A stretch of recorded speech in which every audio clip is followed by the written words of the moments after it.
写惨点儿，再惨点儿，就说咱们凤阳今年河水泛滥，田地颗粒无收，百姓饿的都开始啃树皮了。可是大人，咱们凤阳县在您的治理下，那是风调雨顺，路不拾遗，粮仓里的米都快堆发霉了，为什么要写得如此凄惨？你懂个屁！当今陛下是谁？那是朱重八，疑心病最重的主。胡惟庸、蓝玉这些功臣老朱杀起来，那是眼皮都不眨一下。我要是表现得太能干，最后指不定就成了哪把刀下的鬼。所以您故意将凤阳写得这么惨，是为了藏拙自保？聪明。所以啊，这奏折就得这么写。在老朱手底下当官，就得学会哭穷，越穷越安全。老爷，奏折写完了，那我先拿去上报了。去吧。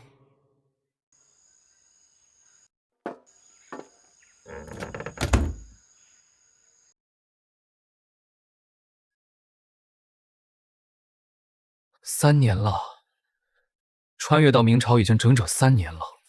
靠着狗系统开局丢给我的这3本破书，我又是搞基建，又是练民兵，好不容易才把这个穷的叮当小的凤阳县打造成了如今的鱼米之乡。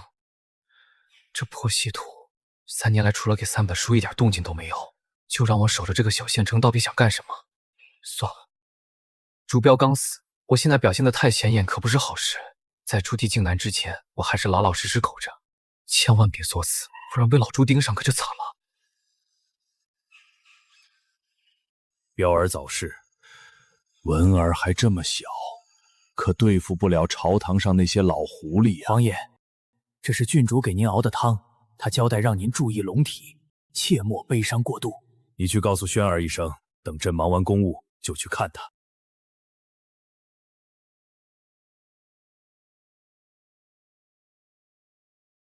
混账东西！时事久控，民不聊生，这凤阳县令是干什么吃的？竟然把朕的祖弟治理成了这副鬼样子！这个宦官，朕要是不把他千刀万剐，就对不起凤阳的父老乡亲和我朱家的列祖列宗。来人，备驾回凤阳祖地。皇爷爷，一个7品县令何至于让您动怒，亲自跑这一趟？咱的祖弟被他搞得乌烟瘴气，要是不亲眼看着他的人头落地，朕这口气咽不下去。这是怎么回事？皇爷爷，怎么了？停车！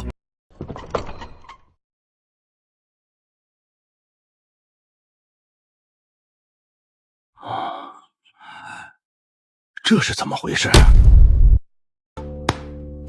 奏折上说凤阳穷苦贫瘠，民不聊生，为何这路修得如此笔直宽阔？皇爷爷，孙儿倒是觉得这事儿不难解释。哦，你说说看。这凤阳县令肯定知道皇爷爷您心系祖弟，说不定哪天就会派人来巡查，所以用贪污的钱修了这么一条华而不实的迎驾路。如此一来，只要钦差大臣一到凤阳地界，看到这条平坦大路，自然会觉得此地治理有方。你说的不无道理。若是真如文儿所说，此人罪加一等。皇爷爷，孙女儿倒觉得这路修得如此精细，似乎不像是只为做表面功夫。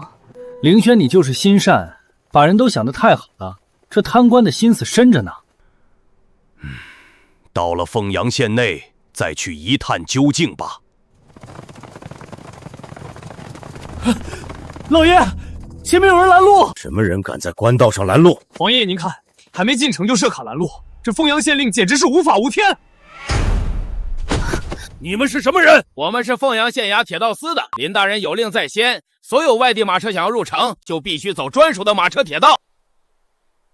马车铁道，这是什么东西？这可是我们凤阳县独有的东西，而且你们的马车也要换上特制的车轮才行。什么铁道？我看你们是想从我们身上榨取过路费。放屁！为过往马车换特制车轮，乃是林大人的命令，我们还犯不着借这种事情来要钱。换特制车轮却不要钱，这林峰做的倒是不过，你每人需要缴纳100文进城费，否则无法进城。果然如此，还以为你口中的林大人是个好官，到头来还不是巧立名目的贪官。真是开眼了啊！还未进城就先给这县令交了不少钱，看来这林峰在凤阳贪了不少啊！少在这里放屁！若是没有这些进城费，哪里来的这些马车、铁道和免费的特制车轮？你们不懂别乱说，傻逼！说什么？这位大人，这是我们几人的进城钱。你还算有点眼力劲儿，小的们干活！凌轩，你干嘛给钱？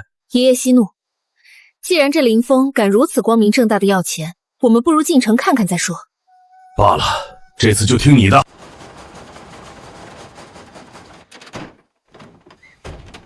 居然如此轻易就能抬起一辆马车，这叫千斤顶，也是我们林大人的发明。别看它小，能顶起1000斤重物呢。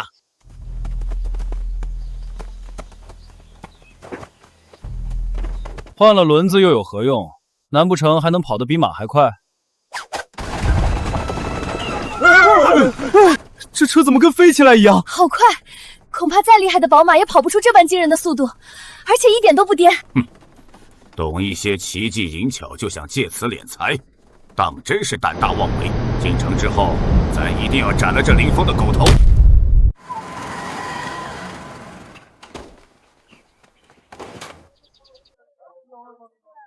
这就是奏折上那个恶殍遍地、民不聊生的凤阳。爷爷，这凤阳县令说不定知道您要来，特意找了些人来演戏给咱们看呢。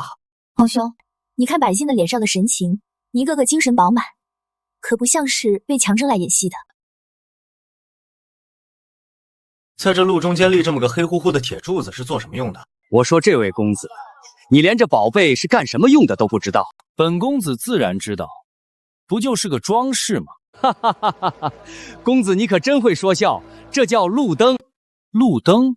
难不成还能自己发光不成？没错，这路灯每当夜幕降临，它自己就会亮起来，到时候整个凤阳县就和白天一样。无火自亮？你当我是3岁孩童吗？这世上哪有？它真的亮了，整个凤阳都……我们林大人说了，这电灯是利用电能发光的，是造福凤阳百姓的民生工程。电竟如此神奇，简直比烛火好用100倍。电这般惊世骇俗的东西，朕为何从未听闻？这凤阳县令到底还藏着多少闻所未闻的本事？若是将此物用于全国，岂不是每夜都如白天，极大方便了百姓的生活？皇爷爷这一路舟车劳顿，粒米未进，想必已经饿坏了。不如我们在附近吃点。皇姐，这路边摊贩卖的东西向来是不干不净的，万一皇爷爷吃坏了咋办？正好，我也想品尝一下这凤阳县城的美食。走，四处看看。走过路过不要错过啊！凤阳特有美食，黄金开口笑，珍馐美味啊！这黄金开口笑听着倒是有意思，过去看看。客官要不要来一份？黄金开口笑可是我凤阳的知名美食，不吃等于白来凤阳城啊！老人家，你说的这个黄金开口笑，给咱来一份尝尝。爷爷不可，您万一吃坏了身子怎么办？小小的吃食，能有什么大惊小怪的？老人家，好嘞，来一份。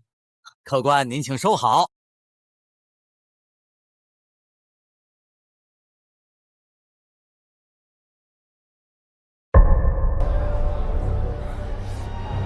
大胆刁民，竟敢在食物中下毒！公子冤枉啊！我这小本买卖怎么敢害人啊！住手！爷爷，真是美味啊！老人家，咱想问你，是谁发明的这等绝世美味？回客官的话，这黄金开口笑正是我们凤阳县令林大人发明的。又是林峰，这个县令竟然还有这等厨神般的本事。不瞒几位客官说，我们凤阳好多穷苦人家，都是靠着林大人给的这条活路，才过上了今天的好日子呀。我就不信，一个面团子能有多好吃？给我也来一份。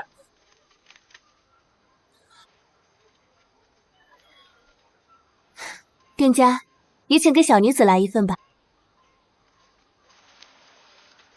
外皮酥而不硬，内馅鲜而不腻，肉汁丰盈，真让人回味无穷啊！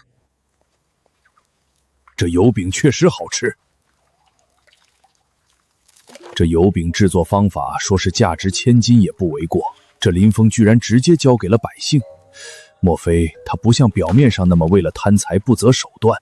难道我真的误会林峰了？老人家，这几人搬运箱子中装的是何物？看着怪沉的。客官说这个啊，这是毒坊给林大人送过去的银子。听说这几箱子银子一共10万两。什么？10万两？还是赌坊送给林峰的贿赂？这有啥可意外的？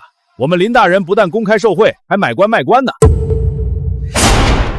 好啊，一个公开受贿、买官卖官的狗官呐，居然敢如此的放肆！亏我还以为你是个好官，难怪我觉得街上这一切不对劲儿，合着都是林峰找人装出来的啊！客官别激动，你们这是误会我们林大人了。林大人这么做是为了我们好啊！好个屁！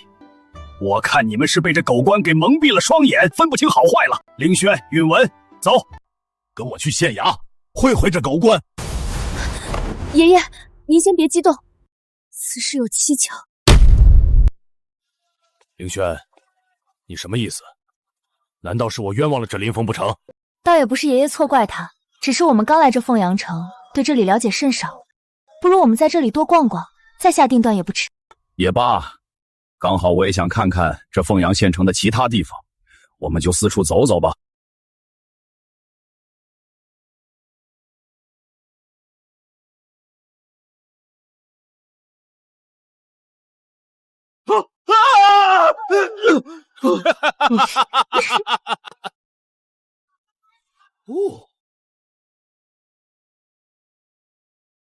哇，他们是什么人啊？黄爷爷，我下次还要来玩这个密室逃脱，这可比京城的戏班子好玩多了。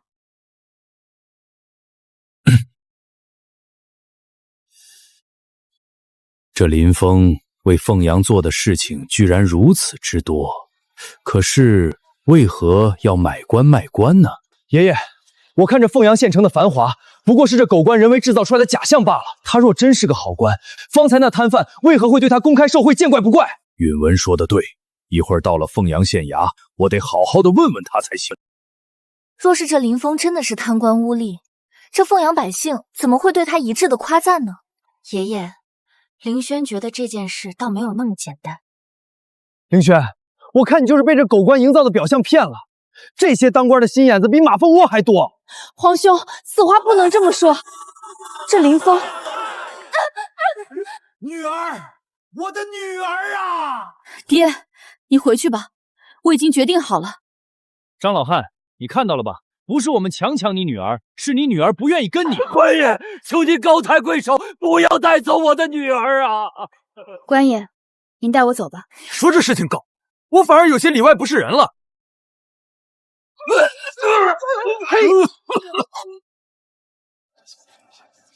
老东西，滚远点儿！住手！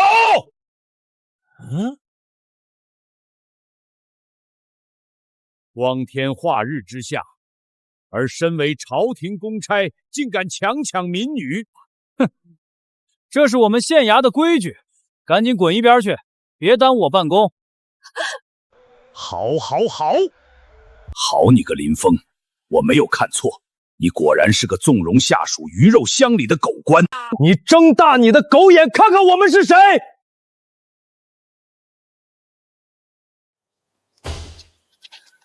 皇兄，此地人多眼杂，我们身份一旦暴露，事情反而会变得复杂。这狗东西都骑到我们朱家头上了，再不给他点颜色看看，我大明的脸面何在？正因如此，我们才更要查个水落石出。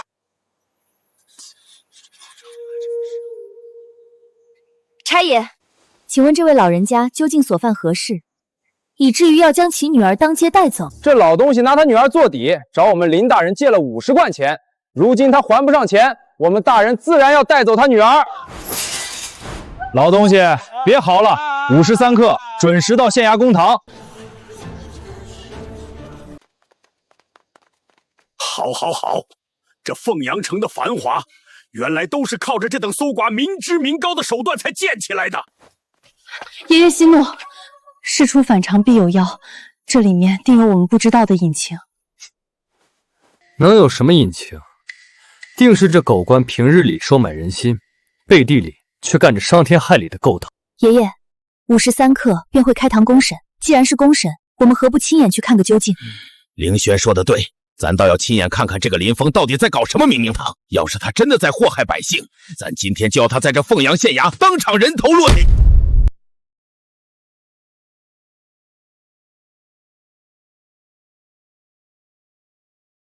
这位老乡，这都什么时辰了，为何还不见县令升堂？林大人这会儿估计还在补觉呢。升堂问案乃是县令之本职，关乎百姓疾苦，他竟敢因贪税而置之不理。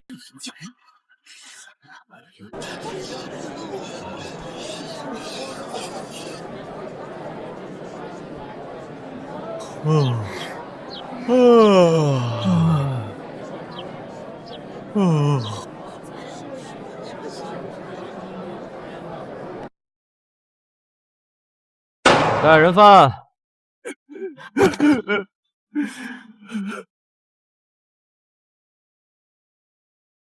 张老三，1个月前你从本官这里借走纹银50贯，按照约定，你现在该还我500贯。什么？500贯？500贯！我把我这身老骨头拆了也凑不齐这笔钱啊！林大人，您再给小老儿一些时日吧，我一定把钱给您还上。张老三，当初你老婆病重缺钱，本官破例借你，高利贷都是和你当面说清的。现在你想当无赖，我看你是想死了。倒也情有可原，可这利息分明就是趁火打劫。大人，小老儿实在无力偿还啊，求大人再宽限一些时日吧。既然没钱，那就用你女儿来抵账。刚好本官也想尝尝这年方28小女子的滋味。来人啊，把这小女子给我抓起来，送到我房中去。待我断案完毕，本官要好好享受一下。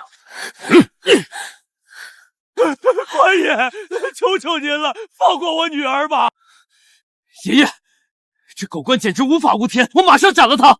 皇兄别激动，事情肯定另有隐情。你看着这周围的百姓，对这林峰一点也不怨恨。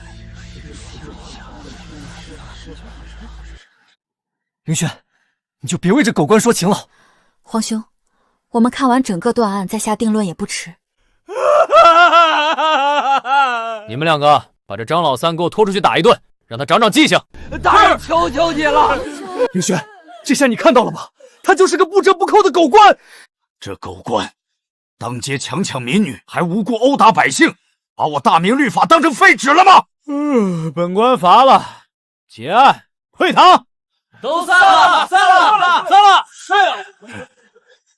且慢！林峰，你身为凤阳县令，竟敢公然违背大明律法，私设借贷，强抢民女！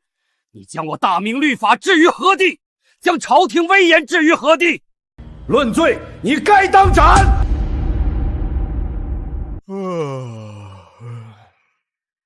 论罪，你该当斩！说完了吗？律法是死的，人是活的，这个道理你不懂吗？等你们那套流程走完，那姑娘一辈子都毁了。你在胡言乱语什么？大明律法乃国之基石，岂容你这等昏官在此肆意曲解？今天我话就放这儿，就算是当今皇上朱元璋亲自来了，他女儿我也照收不误。混账！你可知晓站在你面前的究竟是谁？我管你是谁！来人，把这几个家伙给我轰出去！是，大人。放肆！你们可知？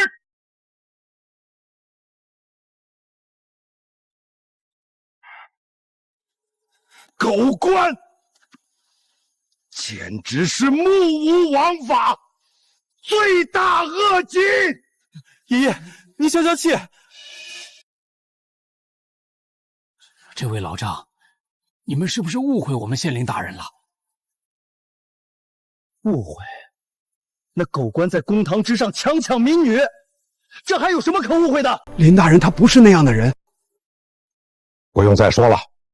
允文，传令下去，命吏部尚书吴林火速率领禁卫军进驻凤阳，缉拿林峰。今日，咱要这狗官林峰人头落地。是。我说你们几个外地来的，不懂就别在这乱说。你们到底知不知道那张老三干了什么？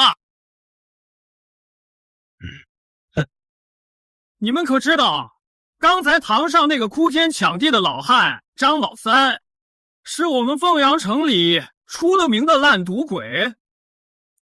不管他干了什么，都不能成为你们强抢民女的借口。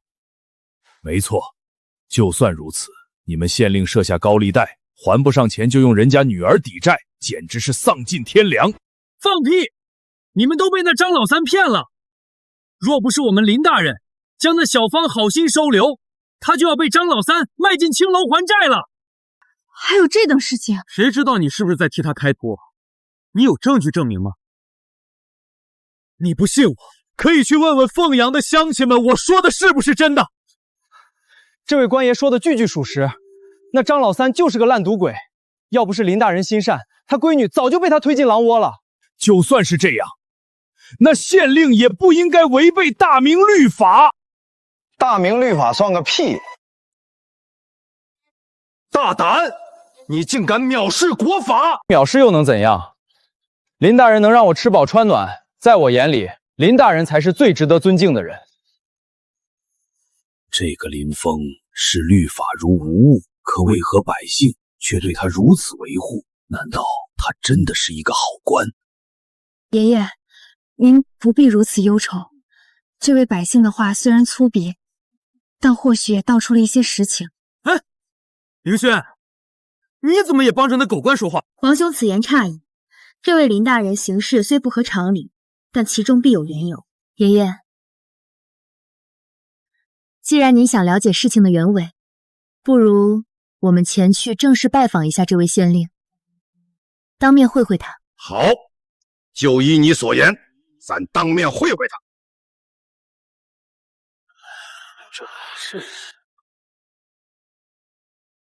这位官爷，我等乃京城来的假商，有要事想求见你们县令林大人，还望通禀一声。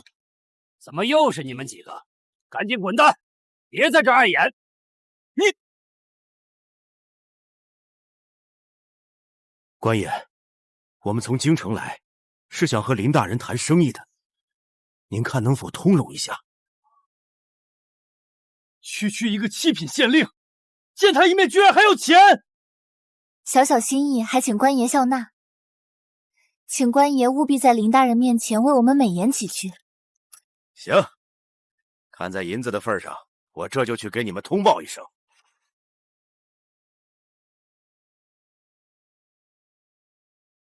凌轩，你为何要给那狗仗人势的东西钱？皇兄息怒，当下要紧的是见到林峰，为此花点银钱不算什么。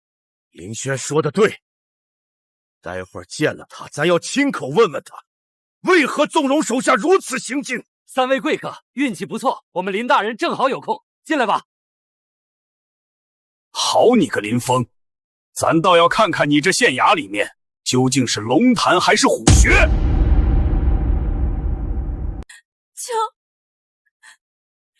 求大人开恩，收留小女子吧。本官救你是出于县令之职，乃分内之事，当不得你如此大礼。你一个未出阁的姑娘家，无缘无故的留在我这县衙后院，传扬出去，与你的名节有损。小女子不怕什么名节有损，大人救了我，我以后就是大人的人了。这样吧，本官可以替你物色一门好亲事，找个老实本分的男人嫁了，也算有个依靠。不，小女子不嫁人，我只想跟着大人您。凤蝶，带她下去洗漱一番，再找一身干净的衣裳给她换上，把她送走。是，大人。姑娘，起来吧，别为难林大人了。我不走，我这辈子都是大人的人。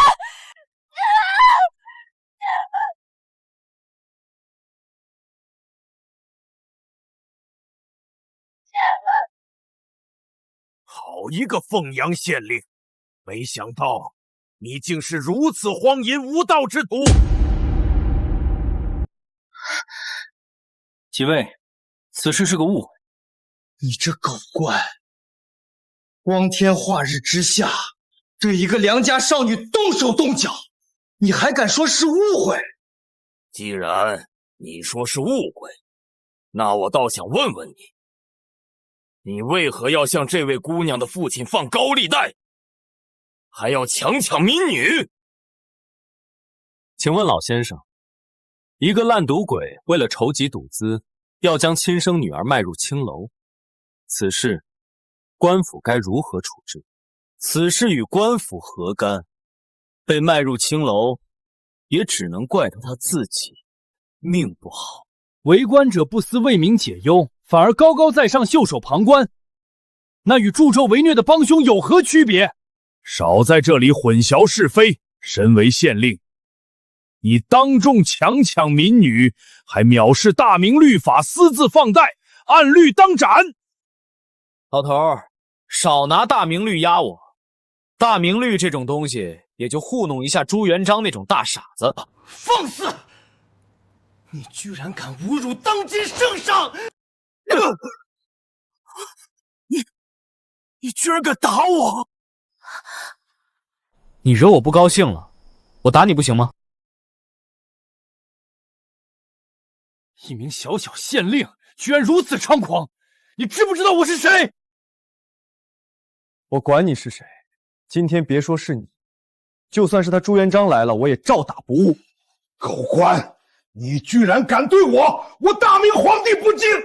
我就是对朱元璋不敬了，你不服你打我啊！狂妄，睁大你的狗眼好好看看！林大人才没有强迫我，是我自愿的。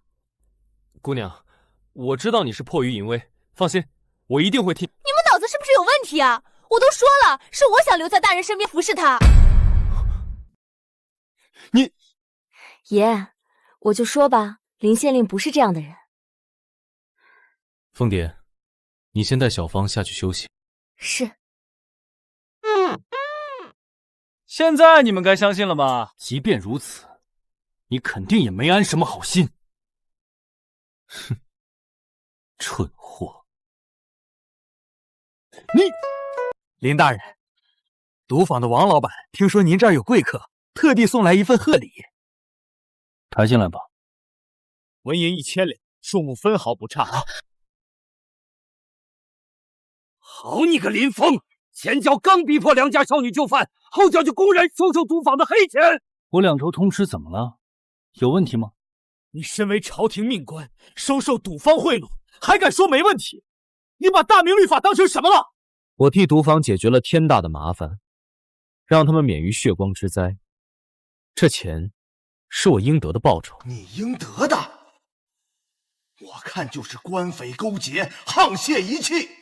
看来今天咱不戳破这层窗户纸是不行了。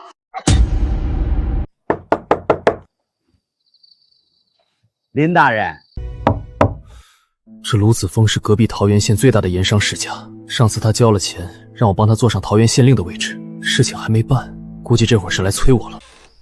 林大人，您这府上今儿怎么这么热闹啊？原来是卢兄啊！快，别在门口站着，先进来坐坐。这几位看着面生得很啊。这几位是京城来的大客商，正与我商讨凤阳的发展大计呢。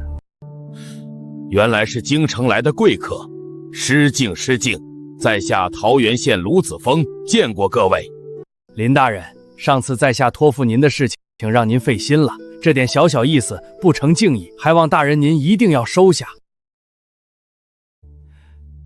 林大人，我那桃源县令一事，就全仰仗您多多费心，多担待担待。卢兄，你我之间何必如此客气？不出半个月，桃源县的官印必定送到你的府上。那在下就不打扰大人和贵客议事了，告辞。告辞。林峰，你竟然敢公然买官卖官！你眼里还有没有朝廷？有没有当今天子？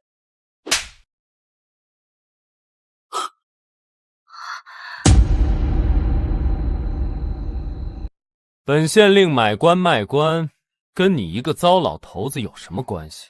你好，我今天倒要看看你有几个脑袋！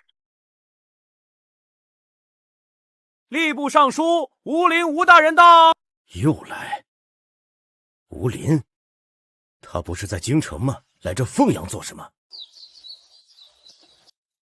哎呀，林大人，让您久等了。这二人看着有些面熟，好像在哪儿见过。林大人果真厉害，10万2两分文不差，下官佩服佩服啊！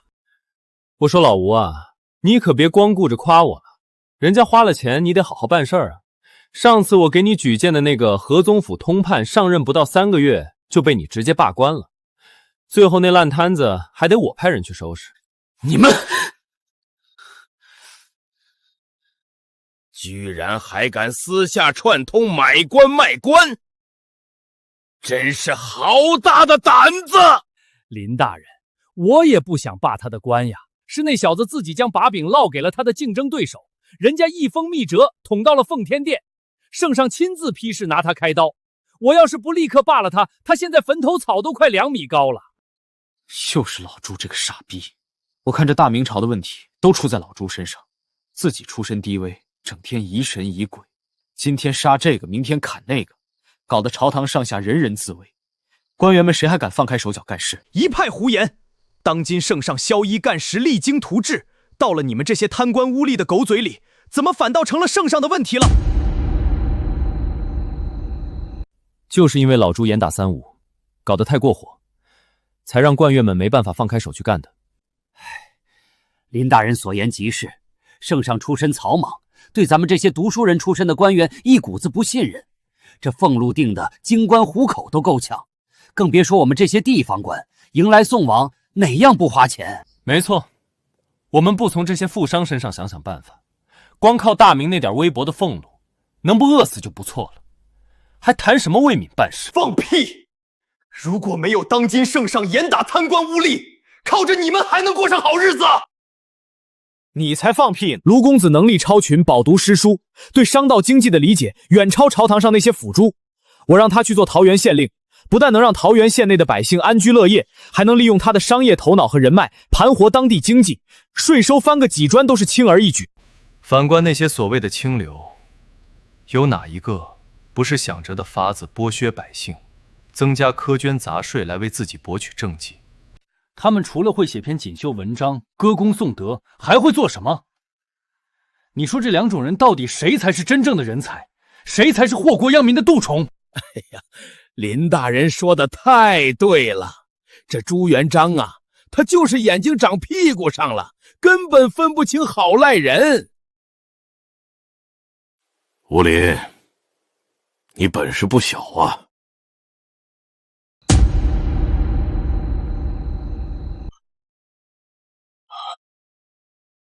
你是？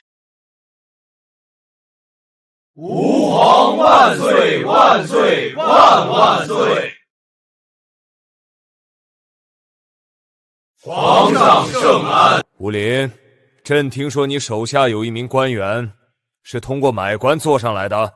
皇上明鉴，臣对此事毫不知情啊！臣执掌吏部，一向兢兢业业，恪尽职守，绝不敢行此等欺君罔上之事啊！朕问你是还是不是？抬起你的头，看着朕，如实回答。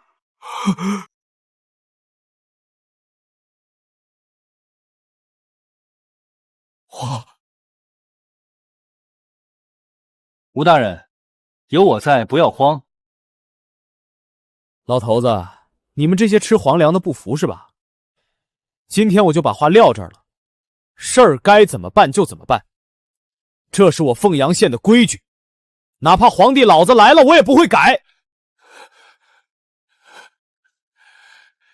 林大人，慎言，咱们今天不提圣上这事儿了，算我求您了，行不行？怕什么？就算是朱元璋本人亲自站在这里，这些话我也照说不误。你这个小王八蛋，嚣张跋扈，无法无天！老子今天就先宰了你！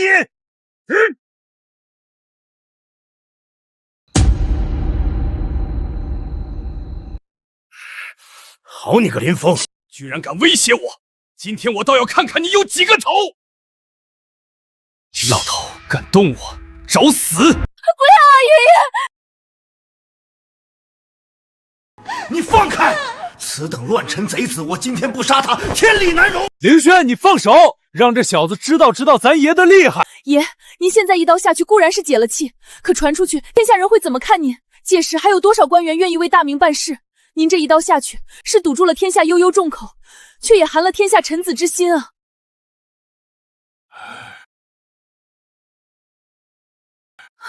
林大人恕罪，我们一家子吃的都是皇粮，家祖父一生最是记着皇上的恩情，所以听不得半句对圣上的不敬之言，这才一时冲动对您多有冒犯，还望林大人海涵。3日后，我们一定会备上厚礼，登门赔偿林大人。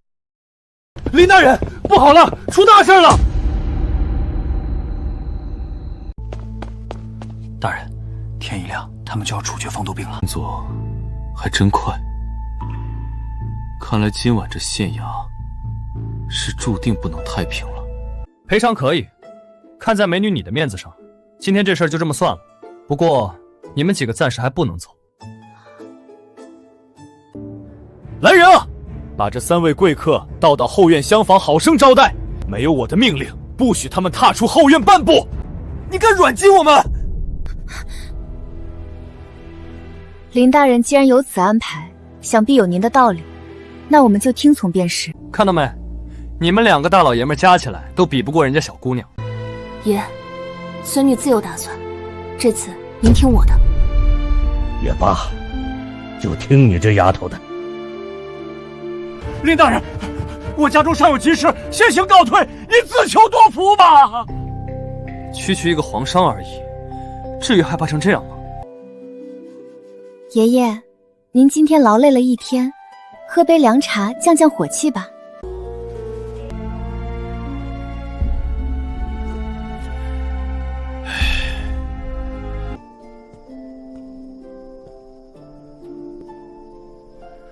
凌轩啊，爷爷杀了那么多贪官，难道真的杀错了吗？爷爷，恕萱儿直言，贪官祸国殃民固然得杀，可是您不能因为几只蛀虫就烧了整根顶梁柱啊！萱儿，你这话是什么意思？您为了惩治贪腐，将百官的俸禄一压再压，官员们养家糊口都是问题，又如何为大明卖命效力呢？如果不以雷霆手段震慑百姓，谁还臣服我朱家？谁还在乎我大明？爷爷，这天下不仅仅是朱家的天下，更是万民的天下。如今人人为朱家提着脑袋干活，做得不好便是人头落地。如此一来，谁还敢放开手脚去办事？你这小丫头，什么时候胳膊肘也开始往外拐了？今天在屋里那般拦着爷爷，是怕爷爷一怒之下伤着了那个叫林峰的小子吧？爷爷，您胡说什么呢？时候不早了，爷爷你也该歇息了。不用，你爷爷虽然老了，但这路还能自己走。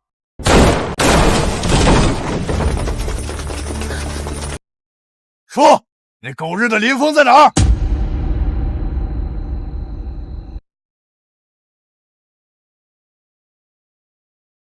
你们好大的胆子，竟敢深夜持猎闯入县衙，是想被株连九族吗？老子管你是谁！我再问一遍，林峰那个狗官死到哪里去了？要是不说，老子就先拿你们的脑袋开刀！就凭你们这些藏头露尾的鼠辈，也敢威胁我？老东西口气还挺大！来人啊，把这几个家伙都给老子绑了，等下跟着那个林峰一起弄死！是大哥。我们是当人，大明奉旨的皇商，你们敢在县衙之内对皇昌行凶，不怕此事传到京城，皇上把你们碎尸万段吗？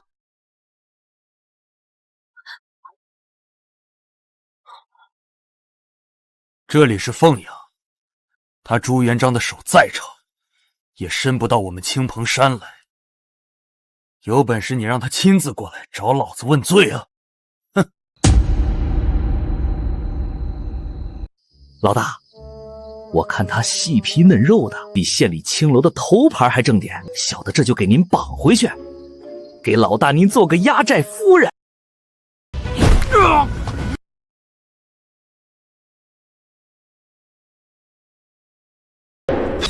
去！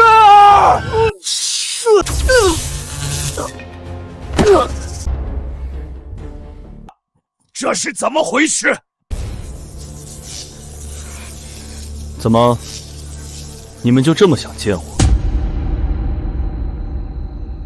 林峰，怎么就你一个人？县衙里的衙役呢？对付这群废物，我一个人足够了。林峰，就凭你手上那根烂棍子，还想对付我这么多兄弟？哼！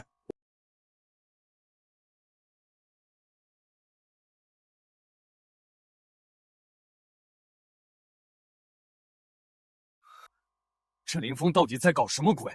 难道是想拉着我们一起陪葬不成？正好，省得我再费功夫锯你们那穷山寨里，把你们一个个揪出来了。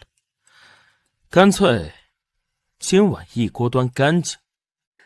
往后站远点，省得过会儿血溅到你身上。林峰，他们人太多了，你赶紧想办法通报衙役。是啊，难道你还能以一敌百不成？赶紧叫人！叫什么人？说我堂堂凤阳县令，在自己的地盘上还要喊人救命，以后还怎么混？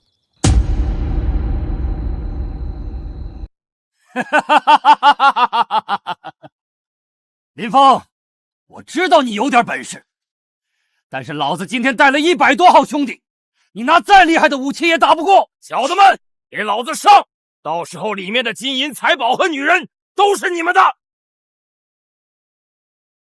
谁跟你说我非得拿武器砸人？装神弄鬼，干你丫的！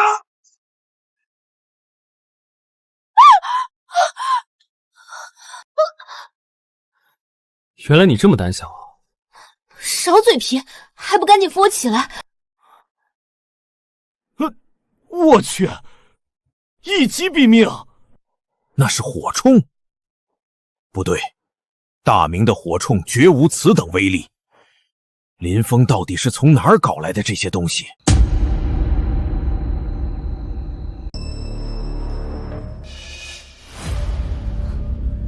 怎么样？还想试试吗？难怪白天咱用刀架在他脖子上，他还能面不改色。原来他身上一直藏着这等神鬼莫测的火气。都愣着干什么？他那玩意儿肯定打一发要很久，趁现在给我剁了他！谁要是能干掉他，老子赏他1万两白银！妈的，豁出去了！老子就不信你的火片能一下把我们都杀了！完了，这么多人一起上，这下子真的完了。抱歉啊，我忘记还有威力更强的武器。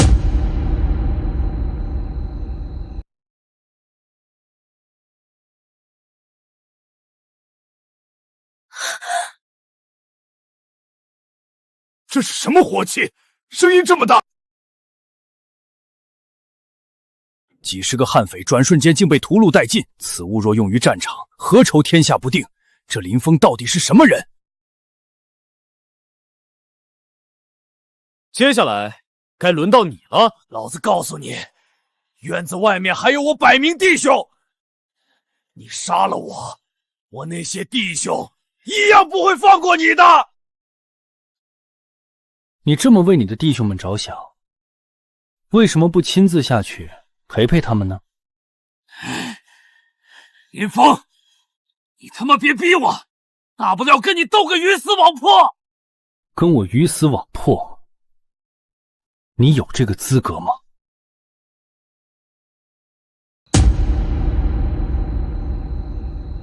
林峰，这都是你他妈逼我的！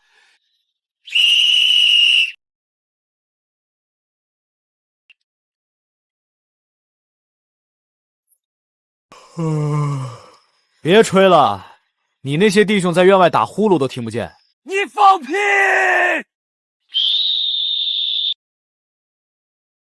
哈哈哈哈哈！他们来了，林峰，你的死期到了！弟兄们，还等什么？把林峰这个狗官给我拿下，剁成肉酱！哼！你们疯了吗？你们抓我干什么？快去杀林峰啊！林大人，按您的吩咐，潜伏在城内的100名匪徒已被凤阳护卫队全数拿下，无一漏网。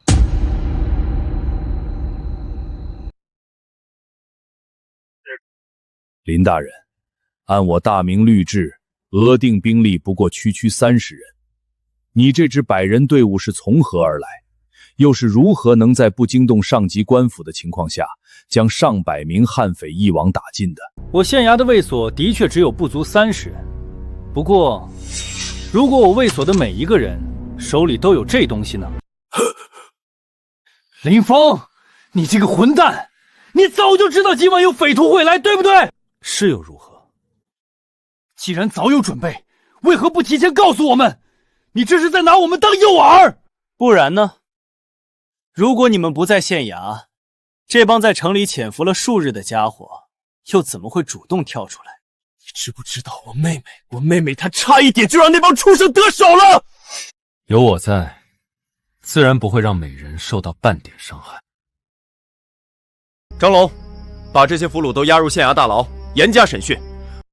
我要知道他们清凤山老巢的所有情况，等明天出征剿匪。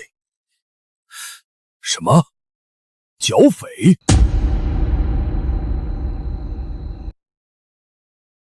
怎么，不信？这凤阳处于2省交界，丛林广袤，山脉起伏，地界匪患盘踞已久。3年前朝廷出兵围剿过一次，也只是伤了他们的元气，根本无法连根拔起，还耗费了大量的财力物力。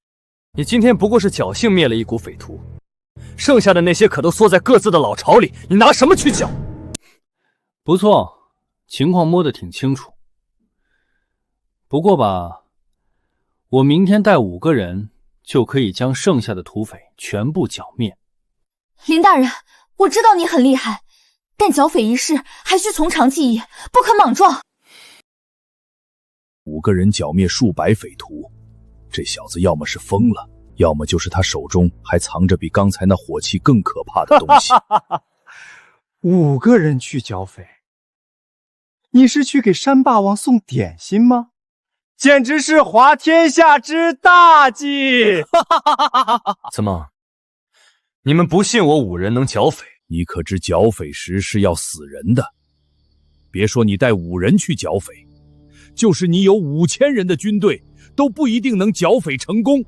林峰，爷爷说的对，剿匪不是儿戏，这件事我看还需要从长计议。也罢，今天就让你们看看剿匪的头号猛将。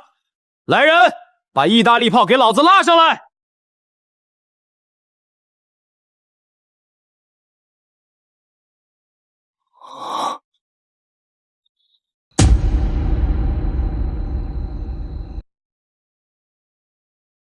这小子葫芦里到底卖的什么药？5人对数百悍匪，古往今来闻所未闻。爷爷不必担心，孙儿已经接到密报，吴林大人调集了南直隶卫所的5000精兵，已经于1个时辰前在30里外的破风口集结完毕。只要我们这边稍有变动，一声令下，大军便可即刻杀到。这林峰最好真有什么通天本事，否则咱们正好借剿匪之名，将他这乱臣贼子一并铲除。老朱，前面那处山坳就是清风山的匪寨了。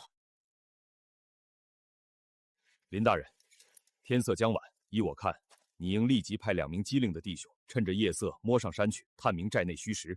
待到3更时分，人困马乏之际，我们再行突袭。只要拿下了匪首，余下的乌合之众不足为惧。爷爷说的是，知己知彼，百战不殆。林峰，你可别莽撞行事。剿个匪而已，还用得着这么麻烦吗？麻烦。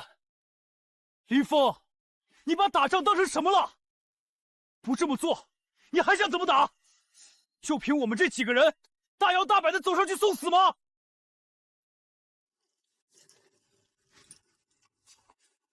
这是何物？法器还是某种新式的火器？青凤山里的人听着，我乃凤阳县令林峰，你们所有人现在已经被我包围了，立即放下武器，开寨投降，否则一律处死！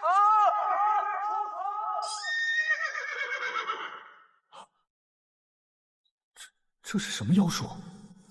千里传音。他娘的！这凤阳县的酒，就是比别处烈，喝着痛快。大当家的威武！别说凤阳县，就是整个南直隶，听到您元镇大当家的名号，谁不吓得尿裤子？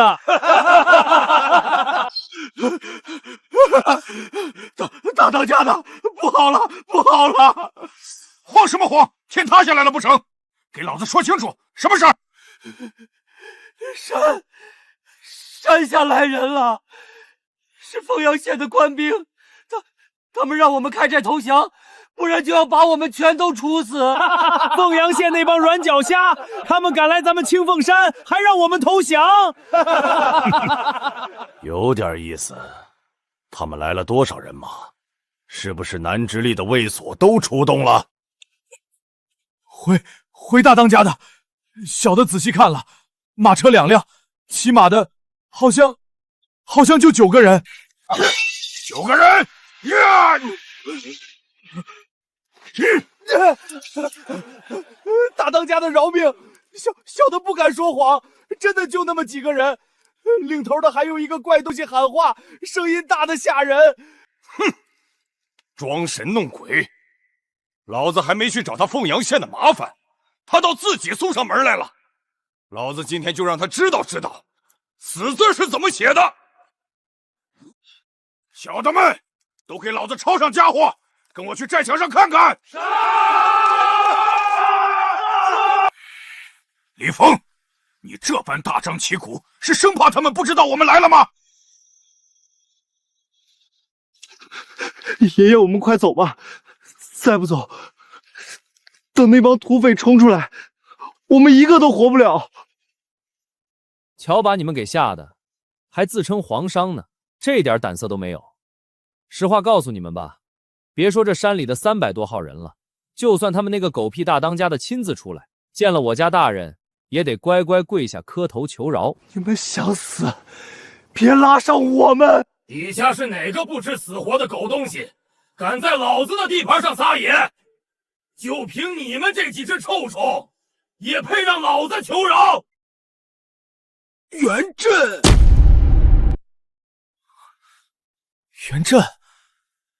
爷爷，难道他就是前元第一悍将，有万人屠之称的元镇？没错，正是他。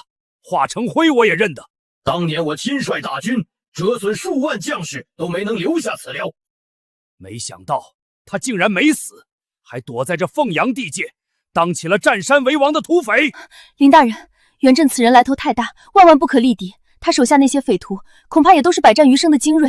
我们这点人手，无异于以卵击石。君子不立危墙之下，我们还是暂避锋芒，从长计议吧。我逼他锋芒？当然了，元镇实力深不可测，我们不能白白送死啊！公主殿下，再厉害的人，筋骨再硬，能比得上我手中的火器吗？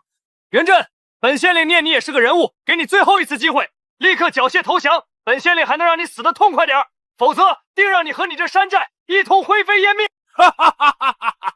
乳臭未干的黄口小儿，想当年，就连你们的开国皇帝朱元璋率领10万大军都奈何不了我，你一个边陲之地的小小县令，又奈我何？老东西，你现在不是什么前朝名将，你就是一条没了主人的丧家之犬，也配在我面前叫嚣？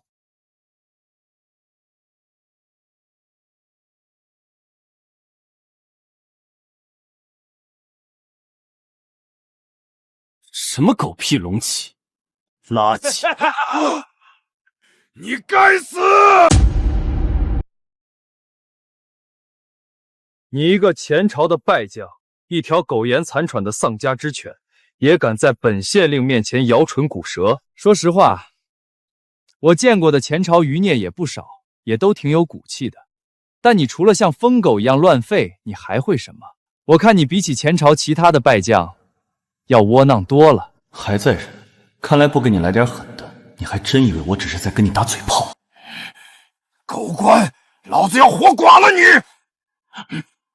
哼，蝼蚁撼树。真是抱歉，这荒郊野岭的，连个茅房都找不到。我看这破旗子布料还不错，拿来当尿片正合适。你找死！混蛋！老子先射死你！林大人小心！死了，这下死定了！林大人，你没事吧？你撑住啊！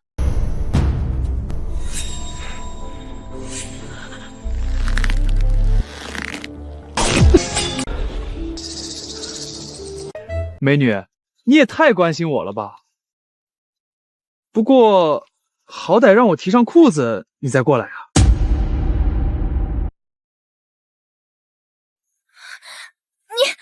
你无耻！爷爷，他没死，过去看看。雪儿，他怎么样了？死了吗？没有。不过对方见一箭不成，肯定会倾巢而出，追杀出来。真到了那时候，就凭我们几个人插翅难飞。林大人，此地不宜久留，趁着对方还没有反应过来，我们赶紧撤退吧。撤退？本县令的字典里就没有撤退这两个字。对方可是有300多号杀人不眨眼的悍匪，我们怎么打？上去给人家送死吗？你的火器再牛逼，也根本打不到那些飞土啊！你说的对，我的枪的确射不了这么远。哼，算你还有点自知之明。既然知道不行，就别在这死要面子活受罪，赶紧。但是，谁说我要用枪？来人啊，把本县令的意大利炮给推上来！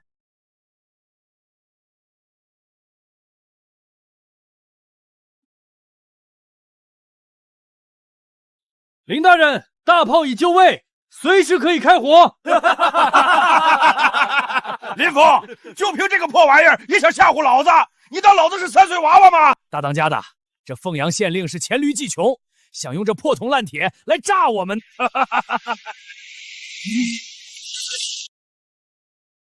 老子现在给你最后一个机会，爬过来把老子这双靴子舔干净了，老子还能给你留个全尸。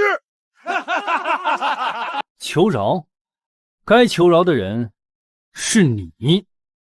林峰，你真以为有大炮无敌了吗？对方一轮齐杀，我们就要被射成刺猬，到时候我们都得死。区区100名弓箭手，算个什么东西？好一个不知天高地厚的黄口小儿！老子今天就让你知道我清风山300好汉的厉害！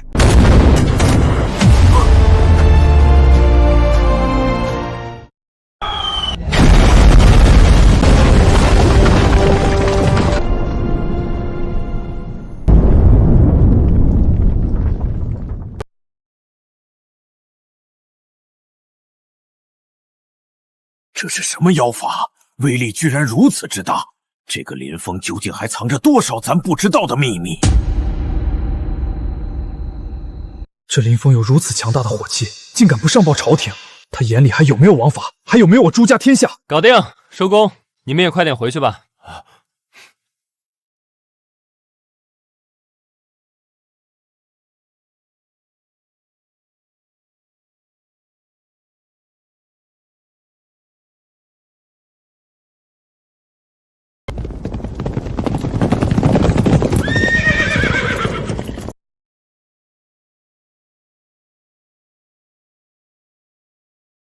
皇上，恕臣来迟。照陛下的吩咐，南直隶的兵马已经全部集结完毕，听候陛下调遣。万岁！万岁！万岁！奉朕的旨意，所有人即刻开赴凤阳，捉拿县令林峰。爷爷，您为什么要捉拿他？妹妹，此等逆贼，私藏如此毁天灭地的神器，却秘而不宣，这与谋反何异？够了！凌轩，他林峰在阜阳做的那些事儿，咱都可以睁一只眼闭一只眼。但是他私造火器，还不上报朝廷，是何居心？这等神器，一炮便可轰平一座坚城。他藏在手里，是想在这凤阳自立为王吗？国之重器，岂容私人染指？我绝不容许任何人动摇咱大明的根基。爷爷恕罪，孙女知错了。众将听令，在，直取凤阳。活捉林峰，若有反抗，扼杀勿乱。全军出发，目标凤阳县衙。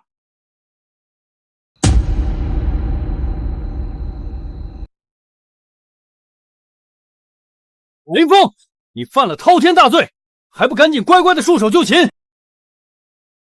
老张，看这排场，想来你们根本不是什么从应天府来的皇商，而是应天府的皇亲贵胄吧？哼，林峰，事到如今，你既然认出了咱的身份，见到大明皇帝，为何还不下跪？果然，这老头就是老朱，这狗东西，居然微服私访，跑到我这凤阳来钓鱼执法了。老哥，哦不，陛下，您这微服私访可是把臣瞒得好苦啊。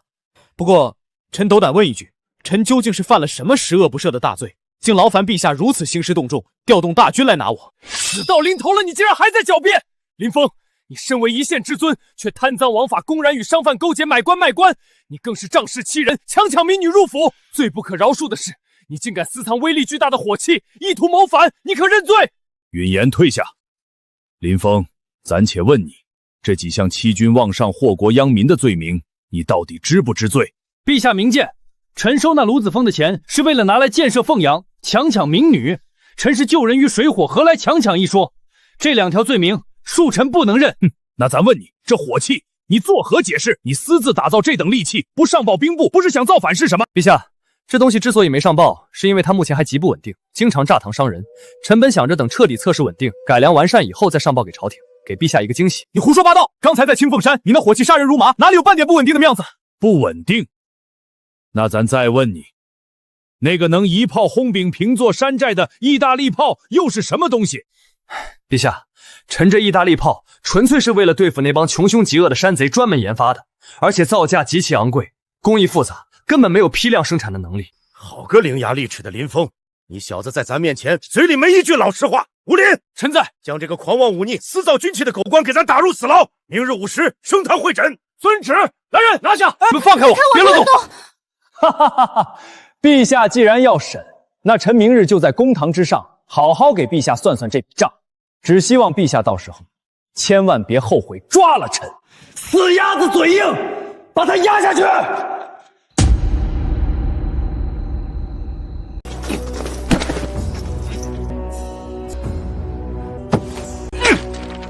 林峰，你身为大明凤阳县令，你强抢民女，与当地商贩勾结一气，买官卖官，中饱私囊，简直是祸害百姓。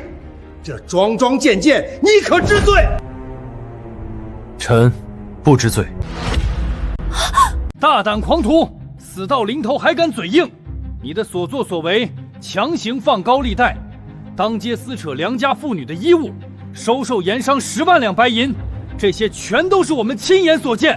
你当我们眼睛是瞎的吗？你们的眼睛瞎不瞎我不知道，但我知道你们挺会装的。你可以说我冲撞圣威，对当今圣上不敬，但这也是你们爷孙几个隐瞒身份、微服私访在先，不知者不罪，我何错之有？你强词夺理！另外，你可以说我是个贪官，说我爱财如命，但你绝对不能说我祸害百姓。我林峰在凤阳这3年，凤阳百姓家家户户吃得饱穿得暖，路不拾遗夜不闭户，我祸害谁了？林峰，你既然敢说你没有祸害百姓，那你大肆收受商贩银两，买卖官爵，到底是何目的？还有，你私造那威力巨大的火器，拒不上报朝廷，又是什么目的？我收商贩银两，帮他们办事，也是按照大明内部的规矩办事。放肆！咱大明选拔官员，历来是靠着科举考试，优中选优，何时需要靠银两来办事了？我收那些商人的银两，不全是为了应付你们京城里上面的这些高官吗？像我们这种底层出身的人，就算有天大的真才实学，如果不去讨好你们上面那些千丝万缕的关系，不给他们送银子打点，哪有可能当得上官？我若不贪，我这凤阳县令的位子早就被人顶了。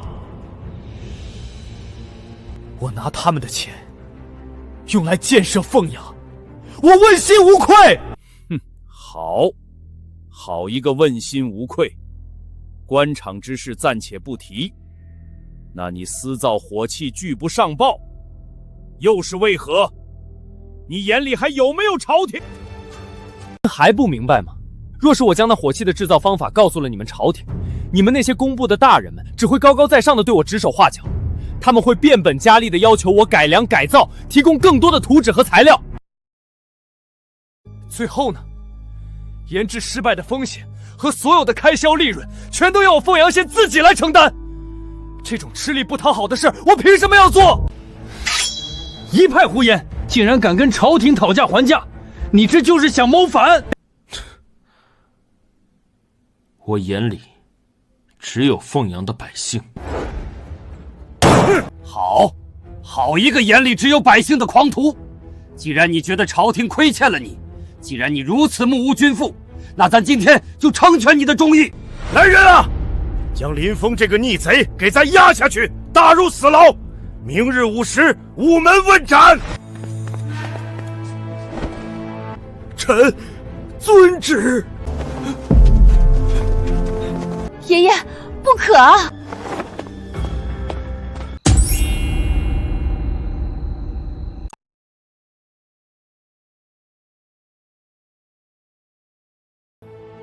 林大人，实在是抱歉。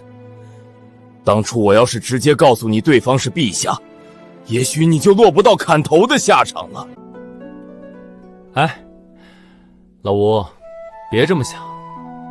就算你当时告诉我了，陛下杀我也不需要理由的。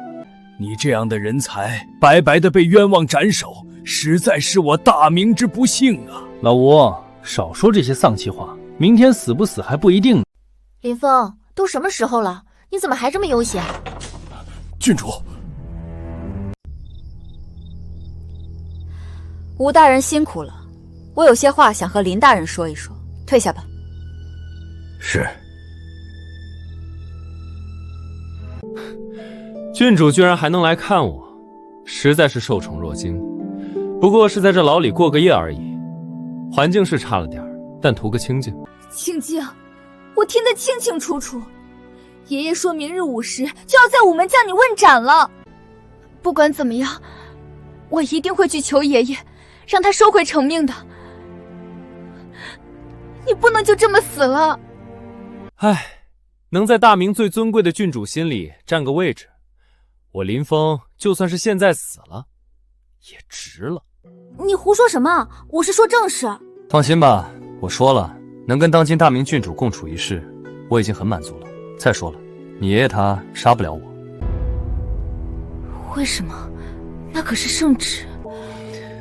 天机不可泄露，等到明天你就知道了。午时已到，林峰，事到如今，你还有什么遗言可说？我没什么可说的，人生自古谁无死，早死晚死都得死，要砍便砍，别耽误了时辰。爷爷，跟这种家伙废什么话？直接将他斩了算了，以正国法。奇怪，这小子怎么一点都不怕？皇上，草民有话要说。准奏，只要你肯认罪，咱或许可以。老朱，别的话我也不多说了。我看上你家孙女了，你要是答应把你孙女许配给我，跟着我林峰过日子，我立刻就把那意大利炮和 AK-46的制造全套方案双手奉上。林峰，你这个逆贼，死到临头还敢调戏皇室，找死！你要是不愿意，那我也没什么好说的了，动手吧，别磨蹭了。好，那我今日就成全你。来人啊，给我砍了他！斩！刀下留人！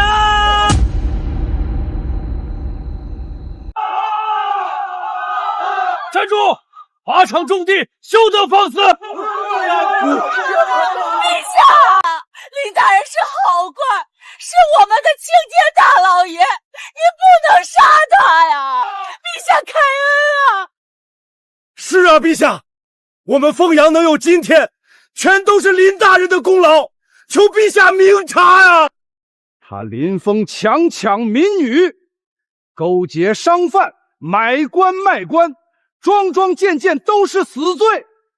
这样的狗官，你们竟然还为他求情？陛下，您冤枉林大人了。林大人来我们凤阳这3年，我们才真正过上了人的日子啊！皇上，要不您还是先让他们都散了吧，这闹哄哄的，多耽误您行刑啊！林峰，你以为花钱请了这么多托，在这里上演一出万民请命的好戏，皇爷爷就会信你？皇太孙殿下说笑了，这可是欺君之罪，满门抄斩的大罪，谁敢为了点银子来送死？莫非在殿下眼里，我凤阳的百姓都跟我一样头铁，不怕死？你休要巧言令色！诸位乡亲，都给咱站起来！你们若是有什么冤屈，都给咱一五一十的讲出来。今天咱给你们做主。陛下，我们没有冤屈，林大人是天底下最好的官，求陛下明察秋毫，千万不能听信小人的谗言，错杀了为国为民的好官啊！皇爷爷，请您息怒。皇爷爷，您常教导孙儿，水能载舟，亦能覆舟。如今民心所向，必有其缘由，请皇爷爷三思，给林峰一个自辩的机会吧。好，林峰，我今天就给你一个解释的机会。咱就先问你第一条，你为何要勾结朝廷官员，私下买官卖官？又为何与那赌坊同流合污，从中牟利？哼，老朱，朝廷每年拨给凤阳的官银只有500两，可这500两连找个人给你家祖坟拔草都不够。你在这金銮殿里坐着，大手一挥要国泰民安，可你知道要把凤阳建成现在这副路不拾遗、夜不闭房的模样，需要征调多少工人，需要耗费多少钱粮？你这纯粹是强词夺理，缺钱就能罔顾国法，买官卖官。老朱，你脑筋怎么就转不过弯呢？我不搞钱，这满城百姓喝西北风啊！别杀我！林大人救命！放开他！这是我县衙的主簿。老苏，把咱凤阳县的底子给皇上报一报，告诉他，咱县衙现在雇了多少工人干活。回皇上，凤阳县内外各处营建，外加修路、开矿、建厂，统共录用做工百姓37400余人。胡说八道！区区一个凤阳县，常住人口不过数万，哪来3万多工人？草民不敢，这3万多人大多不是凤阳本地人。那是何人？是洪武23年河南水灾逃荒过来的流民，林大人全给收编了，让他们在凤阳做工换饭吃。3万多张嘴，每天光吃粮食就是一座山。我不去坑那些有钱的盐商，不去扒那些赌坊老板的皮，我拿什么养活这3万多流民？拿你那500两官银，还是拿大明律例给他们画饼充饥？把你怀里那几本账册给他看看。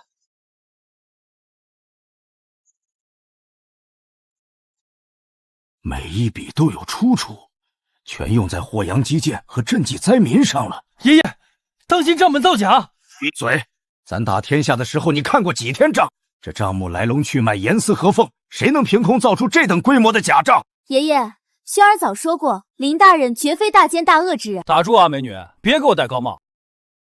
等等，这账面上有一笔巨大开销，你给咱解释解释。洪武24年，拨白银8万两建五盐司，这五盐司是个什么衙门？五盐司听名字就是研造兵器的地方。林峰，你私造兵器，意图谋反！林峰，你倒是给我解释解释。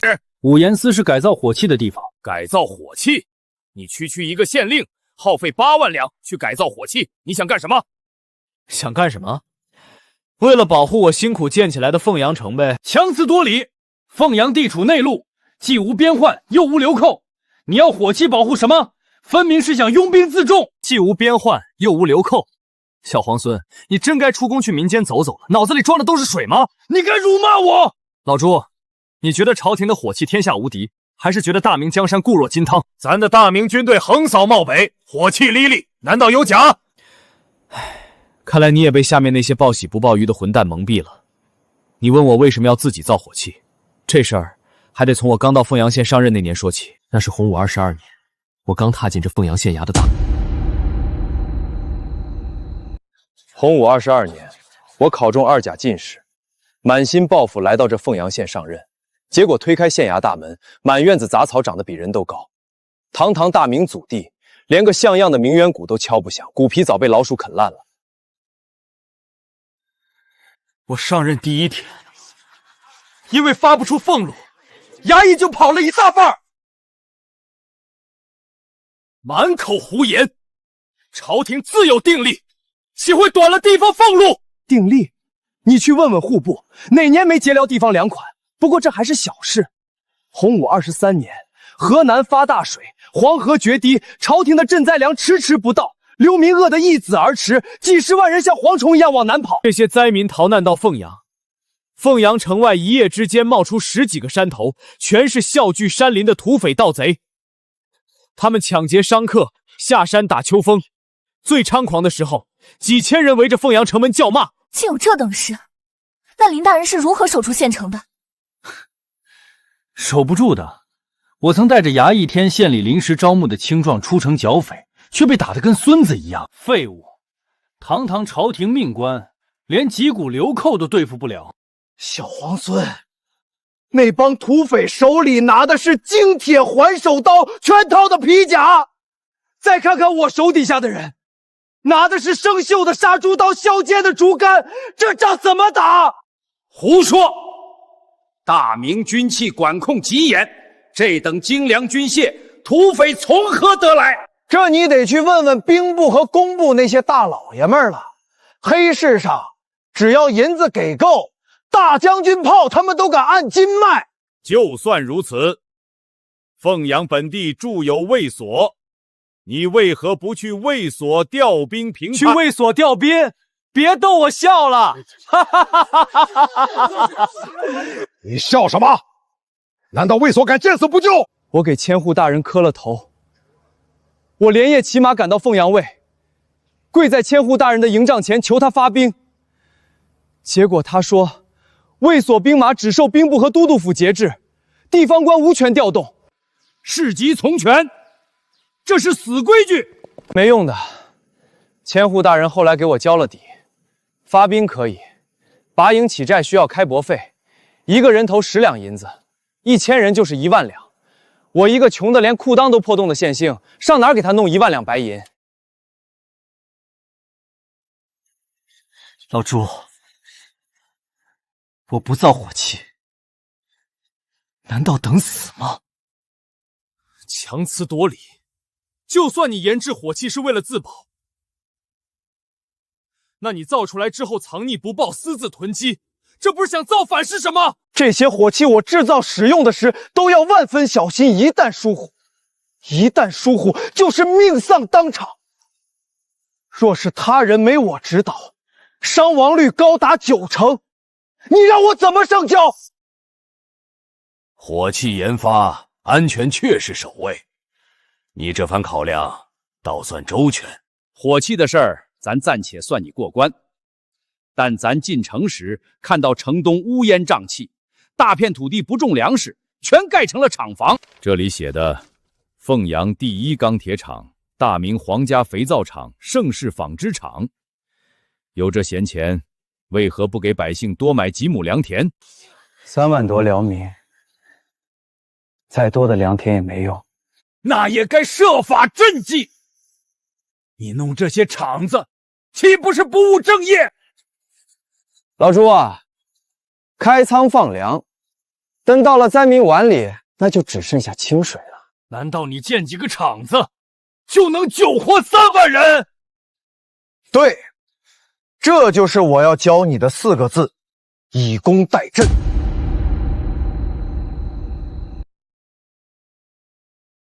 何为以工代赈？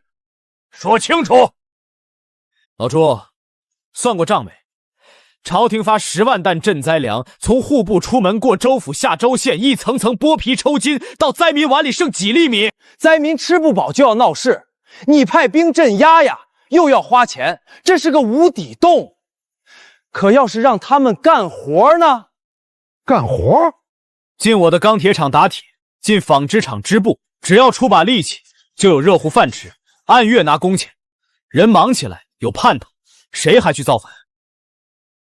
他们造出来的钢铁、布匹、肥皂，我全盘高价卖给江南富商，赚回来的银子再去湖广买平价粮，消灭暴乱，养家糊口，创造税收，一举三得。你这些厂房能吃下多少流民？5000人。好，能平5000流民，足为振兴。老朱，格局小了，是5万。哦不，居然敢说5万人！凤阳总共才多少人口？闭嘴！君无戏言。你真能安顿5万人？账本都在苏根生那儿放着，你可以挨个核对去。好，好，好！你简直是我的天房，有此良策，大明万年无忧。老匹夫变脸真快，总算把这条命保住了。爷爷，不能放他，刚才都是他在狡辩，您切莫被这奸臣糊弄。大哥，你别再血口喷人。凌轩，你中了什么邪，还在为他说话？我中邪？没林大人造火炮，咱几个昨晚就死在土匪刀下了。没他建厂子，凤阳城外早就饿殍满地。他这是救民水火。看见没？群众的眼睛是雪亮的。你要砍我，问问凤阳百姓答应不答应？放开林大人！放开林大人！放开林大人！哈哈哈哈！好，咱今天就顺了这民意。凤阳县令林峰私造兵器，违制建厂，罪在不赦。然其安抚流民，保境安民，功在千秋，功过相抵，即刻无罪释放。皇上圣明。林峰，你那连发火器叫什么名堂？火绳枪。这火绳枪威力远超军器局火铳，眼下能不能全军列装？老朱，你想挺美，能全军装备我早装了。放肆！怎么跟皇上说话？我看你分明是心怀鬼胎，私藏秘方。你懂个屁！这枪管全要金刚打造，且流程繁琐，产量根本上不来。金刚，这是何物？可否带我去看看？既然皇上想看，那就带您去看看。这一天能出多少铁？出铁3万斤，金刚5000斤。不可能！大明一府之地，1年也出不来3万斤铁。大哥，仔细看那些风沙，全凭水踏鼓风，12个时辰不停，火力比寻常铁匠铺旺100倍不止。林大人何须撒谎？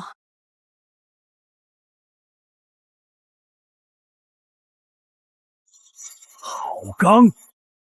若用这等金刚打造大明制式刀剑，对上瓦剌重骑，岂不全当切瓜砍菜？这钢打刀剑韧性根本不够，对砍几下必折。真要打百兰钢刀，得砸10倍成倍银子，耗费巨大人力。可惜了，不能全军列装，给咱单独打一副铠甲，一把利刃总成吧？行，给钱就行。回头打好派人送京城去。哈哈哈哈！好小子，真是一点亏不肯吃。看也看完了，回去吧。林峰，凤阳池子太小，容不下你这头真龙。老朱，少来这套，有话直说。跟咱回京城，只要你把以工代赈、建厂生钱法子推行天下，大明朝堂你横着走。爷爷，他一个7品县令，连跳5级1步登天，朝野文武，朝野王如何服众？我给的官，谁敢不服？不服，让他来找我。林大人，京城广阔，定能大展回图。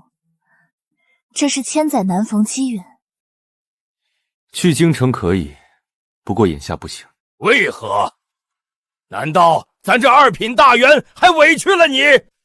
凤阳这烂摊子还没彻底收尾，等我把凤阳的事处理干净，厂子步入正轨，再去京城找你也不迟。哈哈哈哈哈哈！好，是个懂担当好官，做事有始有终。我在京城等你。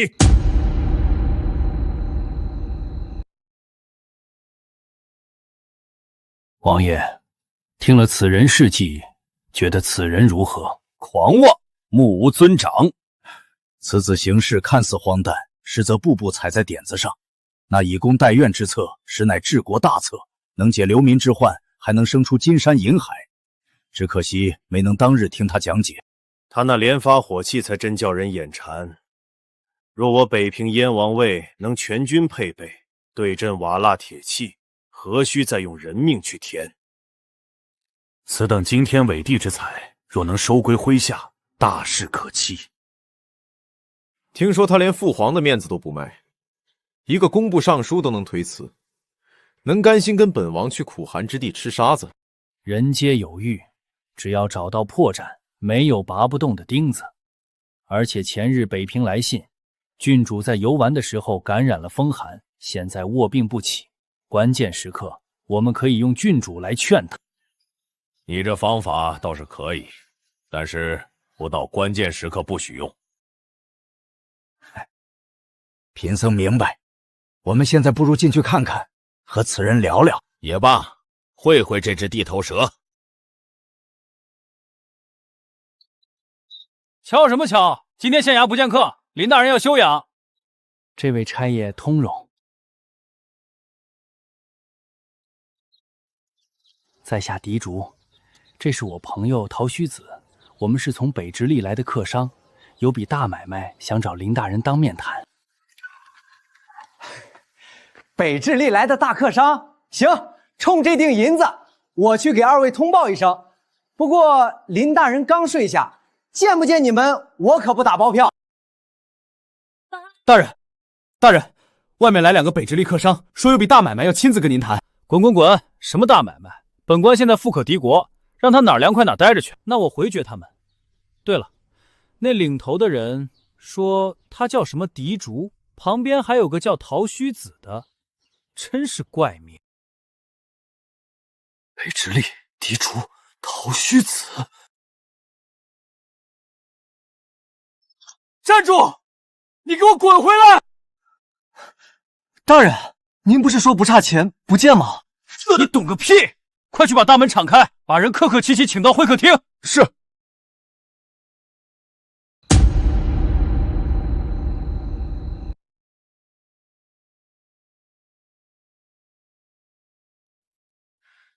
二位久等，北直隶大老远赶来，辛苦。林大人百忙之中播种相见，狄某荣幸。这俩人看着不简单啊。原以为是个老成持重之辈，竟比高炽大不了几岁。此等惊天伟地之才，若是弄回北平，大事必成。狄老板大买卖，看中我凤阳什么了？肥皂、水泥、衣料、丝绸，狄某通通要，价格好说。哼，胃口不小。北直隶地界大，竞争也激烈。狄老板平时走哪条道？不瞒林大人，狄某常年在关外走动，皮草、人参、东珠、西域诸国、漠北草原，都有狄某商号马队。西域、漠北，陆上丝绸之路，这可是能把破玻璃卖出天价风水宝地。胃口不小。北直隶地界大，竞争也激烈。狄老板平时走哪条道？只做肥皂酥绸。狄老板大老远跑一趟，格局就这么点儿。只要林大人愿意给货，狄某什么买卖都敢接。痛快！来人，把本官卧房床底下那口黑皮箱子抬上来。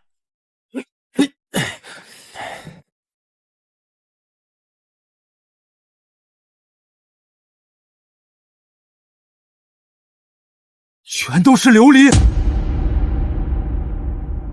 白送。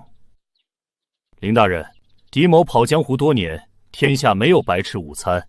条件是什么？条件简单，就看狄老板胃口多大，能吃下我多少货。狄某商队虽然宽裕，但也得掂量掂量。林大人手里能有几件？5件、10件。狄某砸锅卖铁，10件全要。狄老板也是个干大事人，怎么一开口满嘴穷酸气？林大人什么意思？想要拿下我凤阳琉璃在北直隶代理权，最少50件起售，少1件免谈。50件，林大人，你莫不是拿狄某寻开心？50件极品琉璃，整个大明都找不出。在我凤阳，只要本官点头，你想要100件、200件，随时提货，就看你有没有这个身价。一口价50万钱，均价1万1件。你要是拿货量大，本官还能给你让利。100件！你说什么？狄某要100件，100万钱。好，狄老板果然有魄力，痛快。凤蝶，给狄老板倒茶。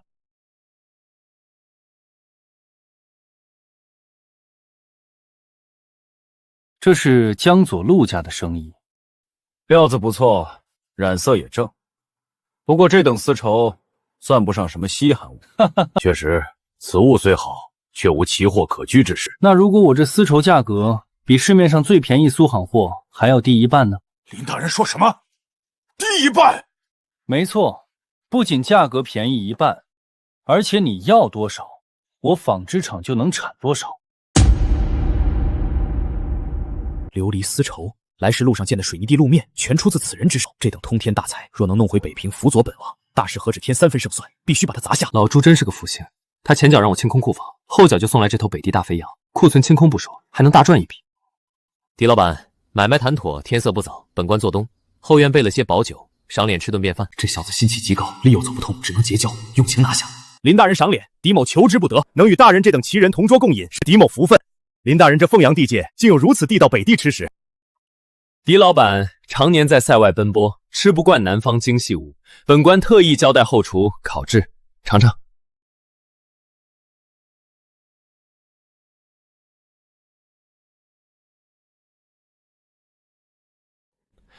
光吃肉没意思，狄老板尝尝本官私酿。好酒，狄某走南闯北，从未闻过如此霸道酒香。这叫茅台，一口下去，刀割喉咙，火烧心，就怕狄老板喝不惯。笑话，狄某在关外那是拿烧刀子当水喝。老板慢些，痛快！林老弟，你这人对我脾气，以后在北平遇上麻烦，报我狄某名字。狄老哥豪气，不过老哥这买卖做太大，西域漠北，马匪流靠多如牛毛啊！哼，马匪，他们也配接老子货？我这琉璃丝绸价值连城，一旦出关，必然惹人眼红。不知老哥伤后护卫队是个什么规模？为何口？这等机密绝不可信。 5000人，看不出来狄老哥这商号护卫赶得上大明正规卫手啊！5万。 5万，老哥真喝高了！你一个商队养5万人，当朝廷锦衣卫瞎呀？老子没吹牛，不瞒老弟，达子见了我的人都得绕道。吹什么牛逼？你当你是燕王朱棣？林老弟信我，我没吹牛。老哥，5万练兵靠可不是死板阵型的。听过33制战术没？何谓33制？3人为一个战斗小组，1人主攻，1人辩护，1人支援。 小组呈三角阵型散开，互相依托，哪怕被打散，也能各自为战，这叫战术穿插。还有，这2本书在哪儿？哼，全在我这儿。此等练兵神术，若用在燕王卫士上，扫平漠北何足挂齿。这小子简直就是天授奇才。林老弟，老板，不可鲁莽，此事需从长计议。滚一边去！从什么长计议？这等奇才。 错过是要遭天谴。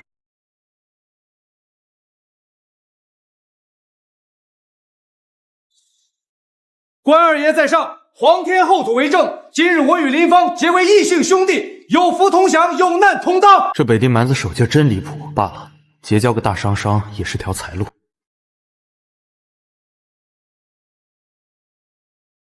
哈哈哈哈哈！好兄弟，以后在北平，四哥罩你。 谁敢动你一根汗毛，四哥活劈了他！四哥，你是朱棣。有些话烂在肚子里是福，说出来可是要掉脑袋的。四哥，别演了。刚才拜把子的时候，你那股子气吞山河的劲儿，除了那位蹲在北平戍边的燕王殿下，大明朝找不出第二个姓朱的。再说了，什么商贾能一眼看出三三制？既然把话挑明了，本王也不藏着掖着。林峰，这破县令有什么好当的？跟本王去北平，本王许你一个万户侯。不去。说什么？北平风沙大，还没我这凤阳舒坦。况且前2天老爷子才刚从我这儿走，他老人家前脚走，我后脚跟着你跑了。四哥，你是嫌我命长，还是嫌你自己命长？的确，父皇刚走，若是贸然让林峰和我走，恐怕也会牵扯到我身上，得想办法瞒过去才行。所以啊，四哥，咱俩这兄弟照做，买卖照谈，但去北平这事儿，且等以后吧。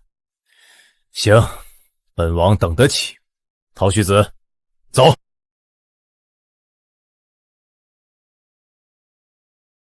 那三三制，你想明白了？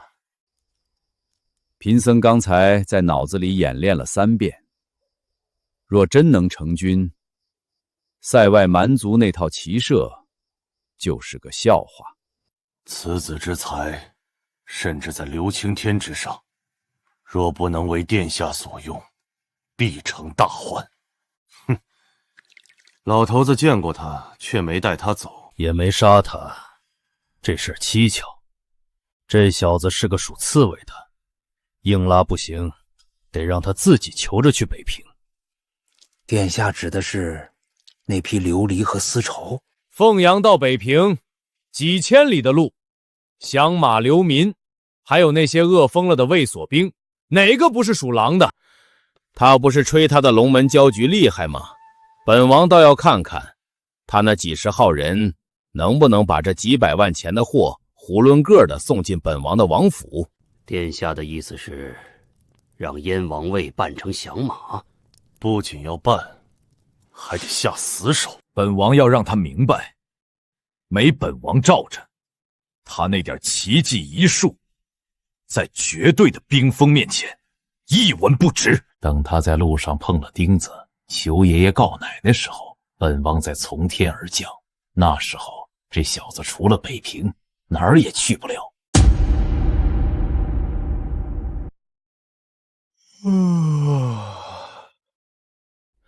林老弟，昨晚说的事儿，本王可是认真的。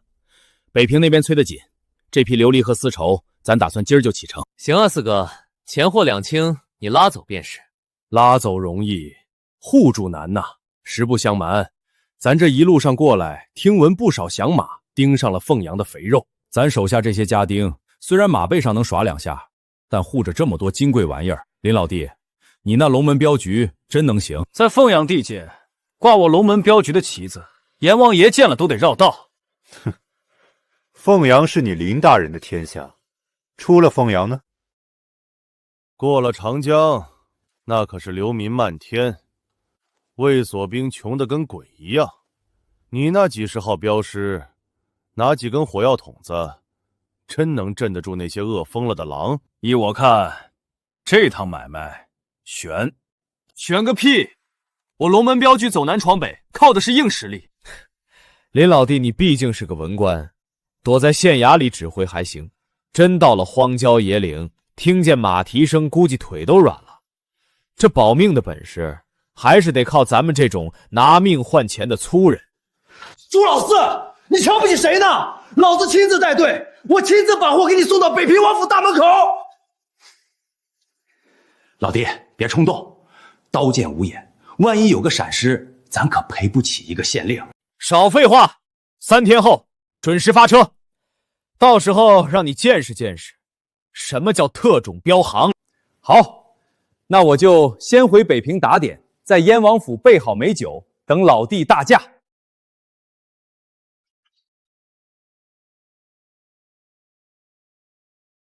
妈的，被这老狐狸套路！北平那地方除了沙子就是风，我去凑什么热闹？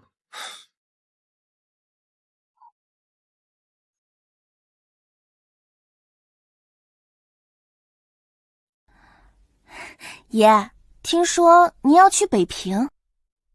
听说北平的胭脂水粉最有劲道，爷带上奴家好不好？带上，真拿你们没办法。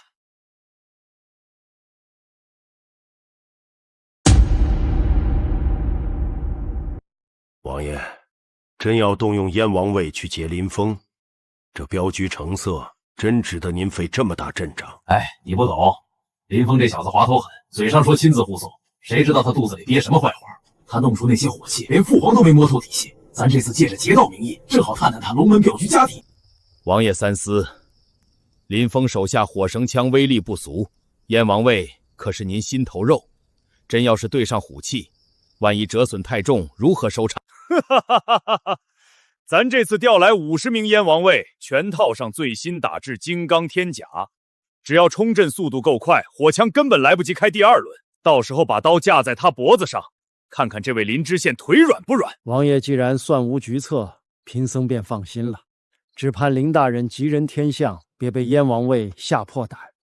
吓破胆最好，到时候名正言顺把他绑回北平，让他在燕王府专门给咱造火器。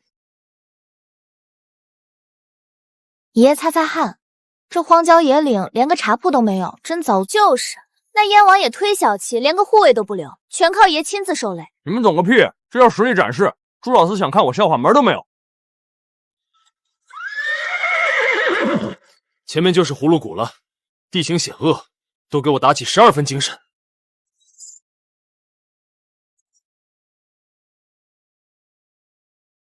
爷，有情况！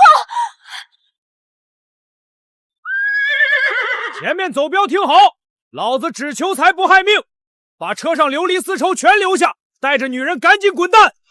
敢说半个不字，爷爷手里大刀可不认人。对路朋友，知道车上插是什么旗吗？龙门镖局。我管你是求财还是求命，今天敢动我林峰货，全留在这儿当化肥！哈哈哈哈哈！黄口小儿大言不惭，就凭你们手里那些烧火棍，弟兄们，让他们见识见识什么叫铁骑冲锋！杀！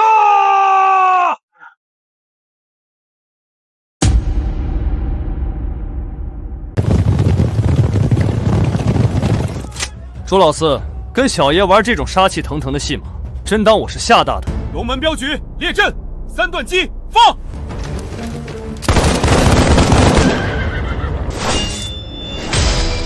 林峰，早跟你说了，你这烧火棍对付寻常毛贼还行，对上咱大明的百炼钢就是个笑话。弟兄们，撵过去！哼，铁罐头是吧？正好试试我新研发的宝贝——换电棍。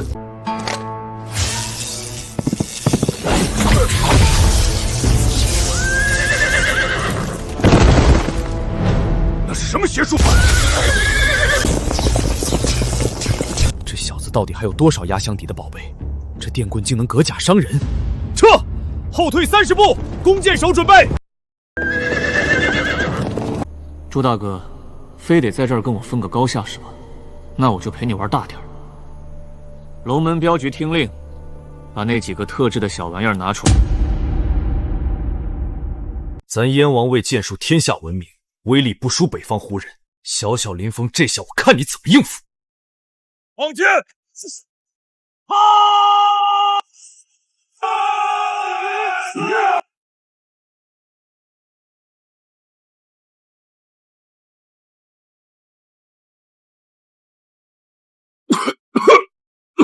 这是什么妖法？哪来这么大烟池？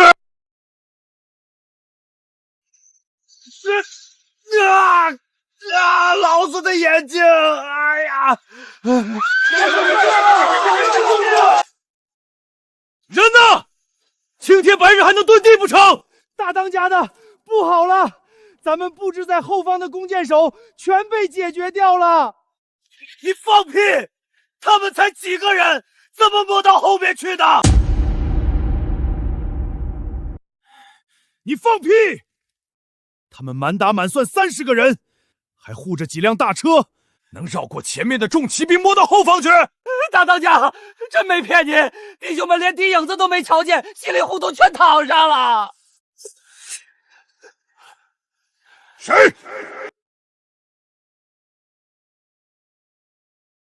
大当家，没伤口，连根针眼都没有，这人就这么晕过去了。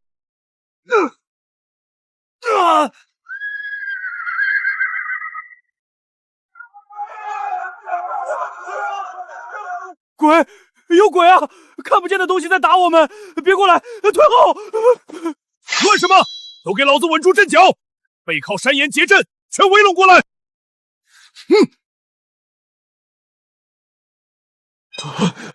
喂，醒醒！隐形剑矢？不对，要是剑矢，不可能连个红印子都没有。这到底是什么邪术？隐形剑矢，朱大哥这脑子真不够用。那种低等暗器我可看不上，我这玩意儿比暗器好使多了。怎么样，服不服？现在让兄弟们把刀扔了，蹲下抱头，我心情好，说不定让你们少吃点苦头。要老子投降？下辈子吧！这点装神弄鬼的伎俩，真当老子破不了？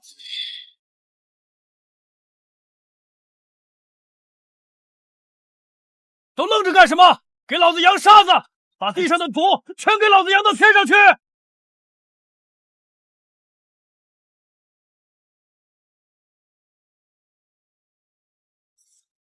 在那儿，抓到你们的尾巴了，给老子砍碎他们！哎，给脸不要脸！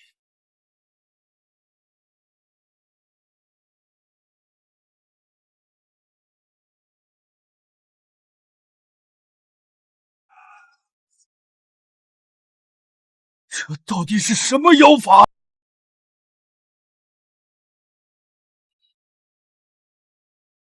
朱大哥，剩你一个了，真不投降，我可要下黑手了啊！放马过来！老子打了一辈子仗，还能怕你个黄毛小子？去！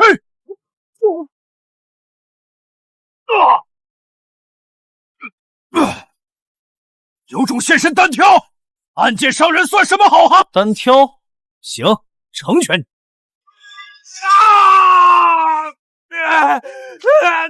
你大爷的林峰，你下死手啊！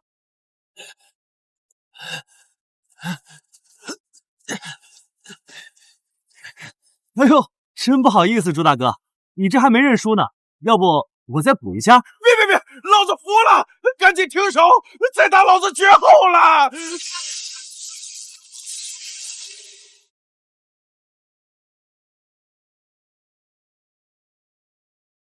这是隐身衣！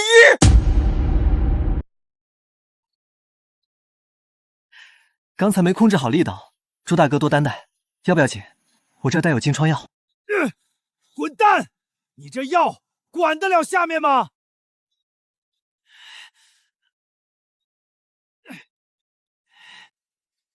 你小子早就认出我了，对吧？认出我了，还专门往那种地方招呼，你心到底有多黑？朱大哥这话说的，这可是你非要试探我的镖局。我要是不拿出点真本事露一手，怎么对得起你这份苦心？这就是刚才把我人掀飞的东西。空气枪纯靠压缩气流打人，威力可调，调小了能把人打晕，调大了就是刚才那效果，不流血不留痕，杀人越货必备良品。真是好东西！要是给我的精锐少特全配上这玩意儿，再加上你那件隐身布衣，面对瓦剌铁骑，老子能在万军丛中摸进敌营，直接取了他们主将的项上人头。林峰，跟我去北平，条件你随便开。别介，凤阳大把的银子等着我赚，去北平吃风沙我可不干。你小子怎么油盐不进？